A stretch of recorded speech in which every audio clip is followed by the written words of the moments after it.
In June 2023, Sam and I began a 3-month, 2,500-mile trek across Canada from the Montana border back up to Alaska via the Yukon River. We thought about the trip in 3 sections. There was the Great Divide Trail, which was hiking only, and then hiking, biking, and paddling across northern British Columbia, and then paddling down the Yukon River. Well, the idea for this trip, I guess it started back in 2017 when Jen and I hiked and paddled 1,000 miles across the Alaska range.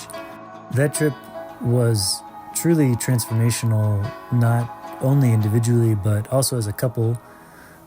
We got engaged on that trip, and it really set the course for the rest of our lives. Ever since then, we've been thinking about doing something bigger, something on a continental scale. And we had originally hoped for a summer 2021 start to it, but of course with the pandemic, the border between the US and Canada didn't open until far too late in the summer. And then when summer 2022 came around, I had a pretty substantial knee injury that was really long to recover.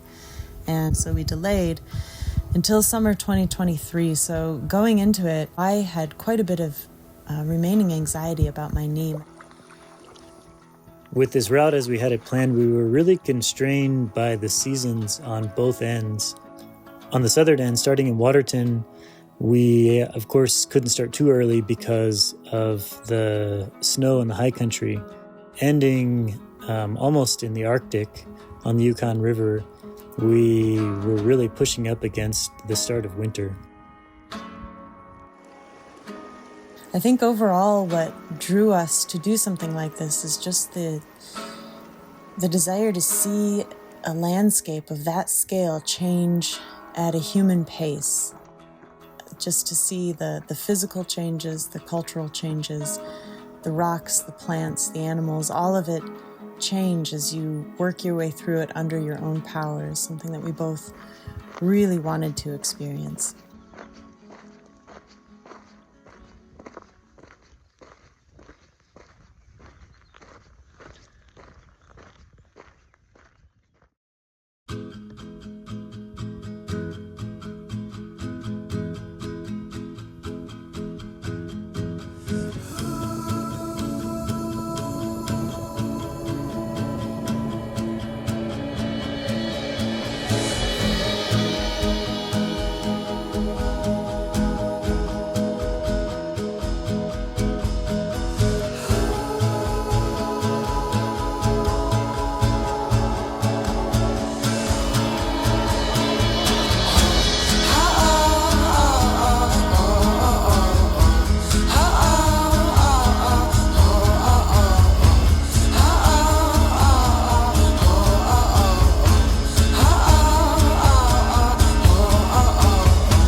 Finishing the GDT and then setting off on our own route that we had designed ourselves was really exciting, and also we launched into it with a little bit of trepidation as well, because we were leaving behind the relative security of the GDT.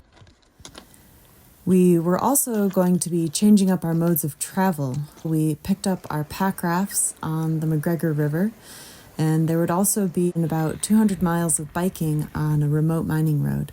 In some ways, the packrafts and the biking made things easier, but it also meant that our packs were going to be substantially heavier, and a lot of that hiking was now going to be off-trail or on pretty rough trail. I shouldn't be filming this, I should have been filming a down climb and shit.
After paddling into Atlin, we switched out our individual boats for a two-person canoe-style pack raft in what we called Yukon mode. We were definitely excited about getting back to doing something that other people actually do for fun. With nothing but flat water and downstream paddling left, we really thought everything was going to be easier from then on, and we kept on repeating the phrase, "Now we're on easy street," which of course turned out to really not be the case. There was always another challenge. One of the most significant new challenges we were facing with this section was the swift advance of fall and really winter. Nevertheless, it was a truly magical time of year to be on the Yukon River.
Uh, 106 days after leaving Waterton, we paddled into Circle, Alaska in the first big snowstorm of the year.